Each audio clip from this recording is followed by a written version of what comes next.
ओम श्री परमात्मने नमः। ओम श्री परमात्मने नमः। ओम श्री परमात्मने नमः।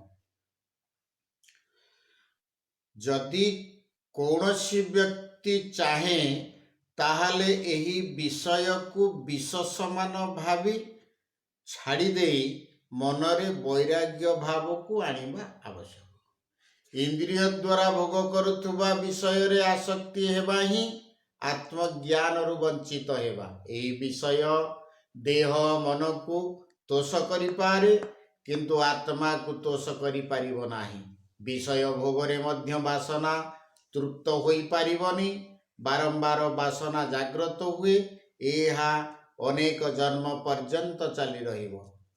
एही आत्मा को तोष करिबा असंभव, काहींकि शरीर मन आत्मा नुहे, चैतन्य आत्मा अटंती।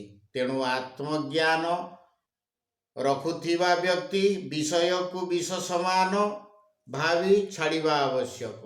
विषय प्रति आसक्ति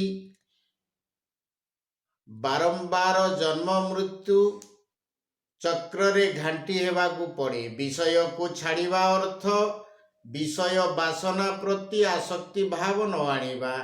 एठी बुझिबा को पड़िबो विषय छाड़िबा माने खाइबा पीवा पिंधिबा बिछଣା आदि छाड़ी देई नग्न होई रहिबा ना। ए शरीर धारण निमंते आवश्यकता पूरण निहाती दरकार।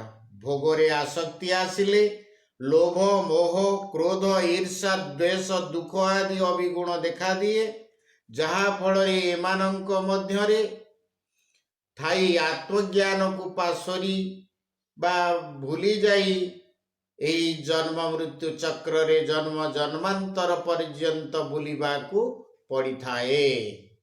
एहार मूल कारण आसक्ति। तेणु ए आसक्ति प्रति वैराग्य भाव आसी गले बा आसक्ति को त्याग कले समस्त अभिगुण मुक्त होई ज्ञानर अधिकारी होई जाती एवं सद्गुणमान प्रकाश पाए।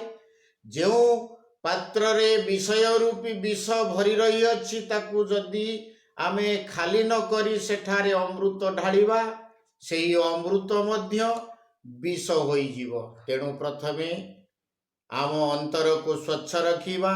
अंतर को स्वच्छ रखिले सद्ज्ञानर विस्तार हेबो।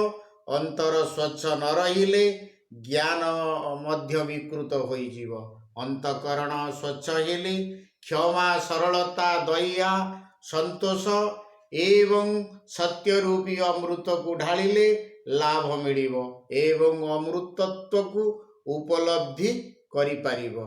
आजि पई एतिकी। नमस्कार।